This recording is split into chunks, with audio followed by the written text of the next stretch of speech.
I'm Justin Boyd, President of Delta Financial Advisory, a registered investment advisor focusing on flexible, relative return strategies for mass affluent and high net worth investors. The foundation of our commitment to clients and approach to portfolio construction is to provide unbiased analysis of the economic landscape and financial markets, combined with a holistic approach to financial planning. Welcome to our monthly market update for June 2025. Volatility decreased significantly in May versus the historically notable movement of April, providing us an opportunity to revisit the fundamentals and ensure preparedness for what could remain a markedly volatile 2025. Please note this video will be a bit longer than usual due to the large amount of important market data that needs to be covered. At Delta Financial Advisory, we regularly reassess our strategy to avoid the common trap of overcomplicating portfolio construction in response to the ever-growing volume of data. Instead, we believe in the power of fundamental research combined with more real-time metrics, both supported by a disciplined approach to portfolio construction. As such, we consistently put in the analytical work and maintain allocation discipline in order to align with our intermediate and longer-term views. With that approach as our backdrop, I'm excited to roll up our sleeves together this month and review fundamental economic and market drivers. As always, if you find value in the content today, please like this video and subscribe to our channel. If you appreciate our approach to financial markets and would like to learn more, visit our website at deltafinancialadvisory.com and complete the contact request form. We offer a complimentary consultation to determine if Delta Financial Advisory may be a good fit for you. Please note, as with any of our videos, this content is intended for general informational and commentary purposes only. Nothing discussed should be interpreted or construed as personalized financial or investment advice. All investments carry risk, and this content should not be seen as an implied or explicit guarantee of future performance. For a more detailed disclaimer, please refer to the conclusion of this video. Okay, let's get started. Here are the primary inputs we're keeping at the foundation of our current market analysis framework. For the foreseeable future, we continue to view inflation as contained and think more recent survey data could be markedly off base. Additionally, as it relates to big picture inflationary pressures, the impacts of several years of higher rates are truly becoming evident in rents and housing. The impact of the real property market on the overall economy and financial system cannot be overstated. The Fed may in fact be a bit slow to act here if their objective were to fully maintain current asset pricing or preemptively stimulate the labor market. However, a premature cut would almost certainly release equity and housing market activity that we think would remain counterproductive to previous tightening efforts. We also still think the real return captured through short-term treasuries continues to be the low-hanging fruit. Our view is that the U.S. also remains the cleanest shirt in the global laundry basket for the foreseeable future, even if global reserve asset status and longer-term confidence may be fading. Healthy 5- and 7-year Treasury note auctions in May continue to demonstrate this. Despite near-term containment, we continue to see longer-term inflationary pressures. The ultimate net impact and timing of various critical inputs remains the unknown, while the risk of a disinflationary shock persists during this window of time. Moving on to hard data, while quarterly GDP came in slightly negative due to all the movement surrounding tariffs in Q1, the year-over-year data remains reasonably strong. Year-over-year nominal GDP for Q1 2025 is 4.7%, with a real growth component still above 2%.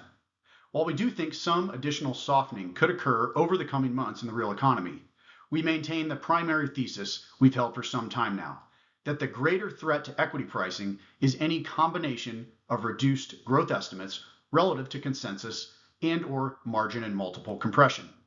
Until or unless fiscal dominance considerations were to be addressed, we still maintain bias toward an elevated nominal GDP relative to more recent decades.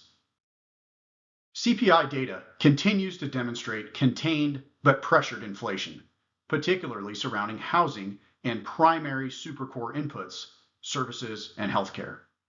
We would point out that core PCE has declined to 2.5%, and that broad inflation less housing is 1.4%.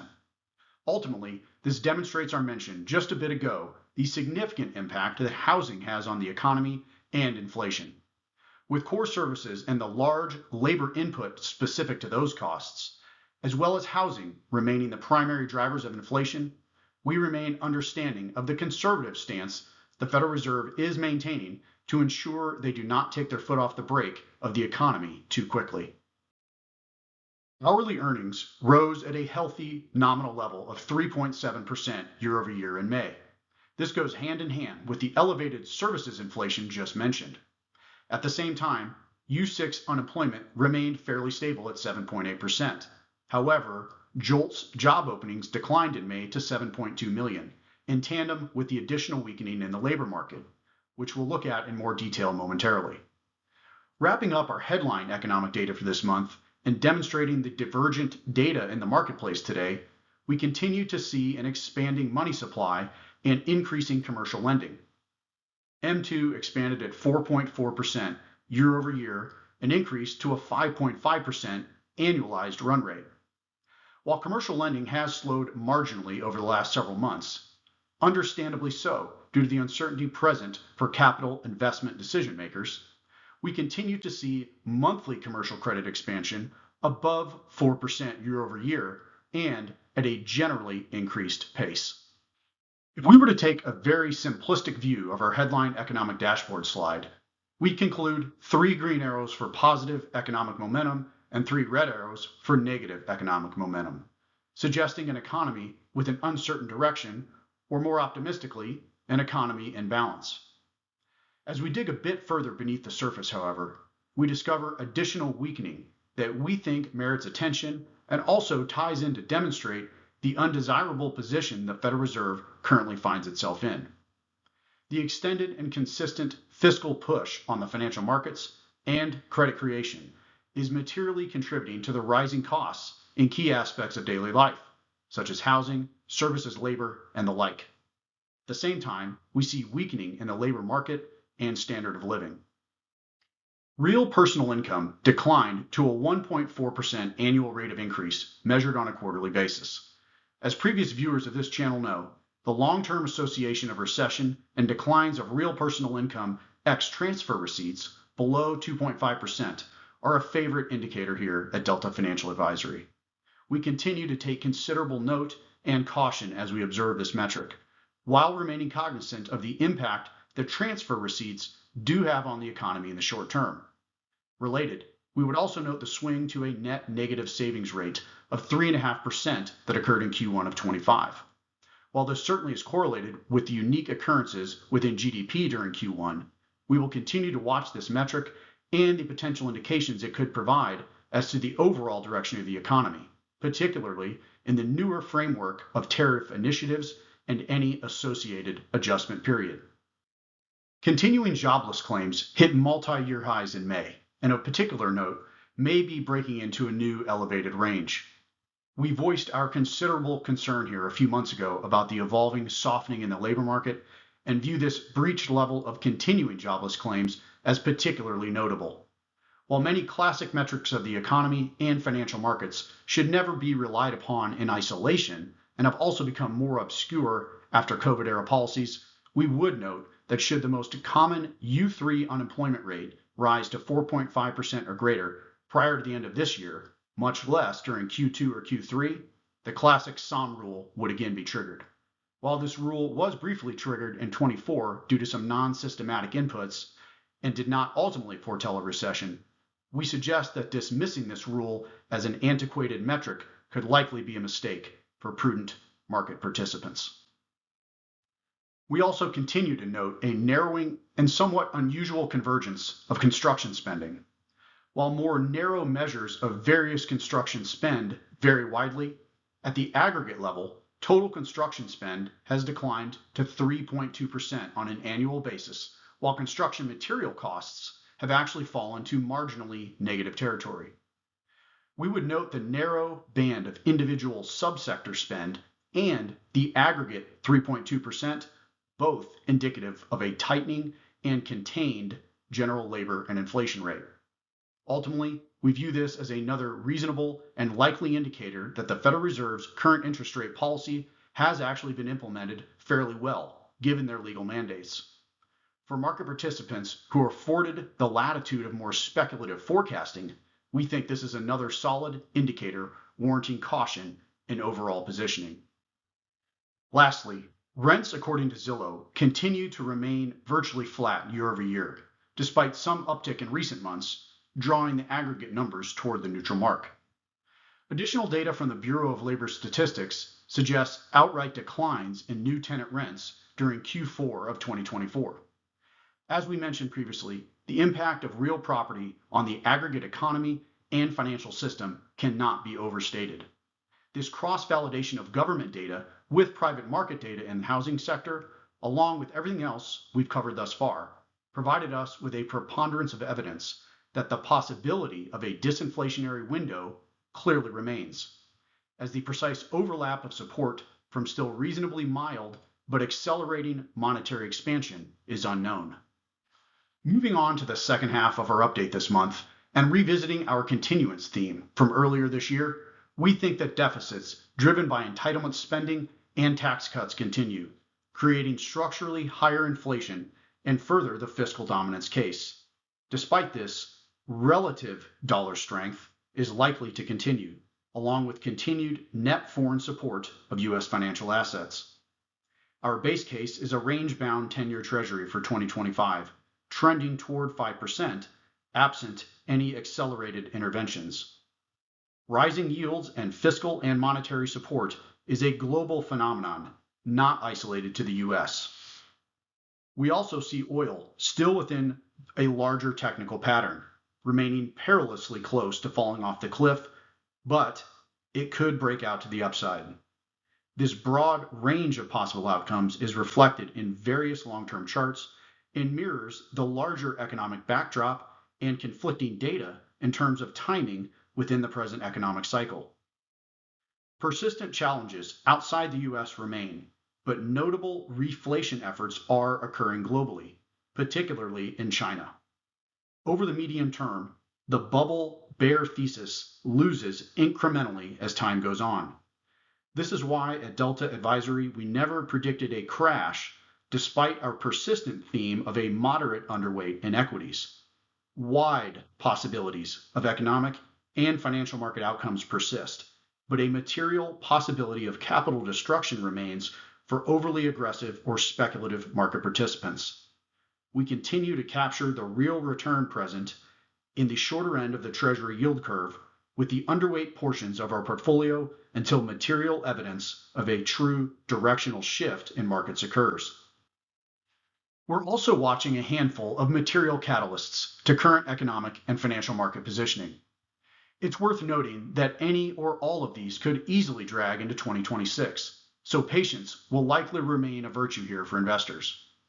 In our view, the current environment particularly presents opportunities where outsized, asymmetric positions may be tempting, but could ultimately result in binary outcomes of exceptional gains or significant losses for those who pursue them.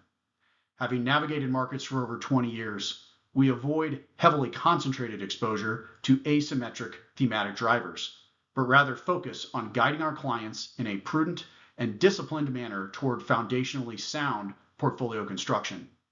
That's not to say we won't take a stance, as reflected in much of our research, but we ensure that any positioning is appropriately sized and aligned with our intermediate term views. We also have two particular notes this month that, while they have received some financial media attention, we think warrant further attention. In our opinion, a single comment from Chairman Powell sums it up for now from the Fed. Quote, "Our obligation is to keep longer-term inflation expectations well anchored, keeping in mind that without price stability, we cannot achieve the long periods of strong labor market conditions that benefit all Americans." End quote. We recommend all investors let this sink in. The Federal Reserve, for the foreseeable future, views well-anchored inflation expectations as the precursor to a stable labor market.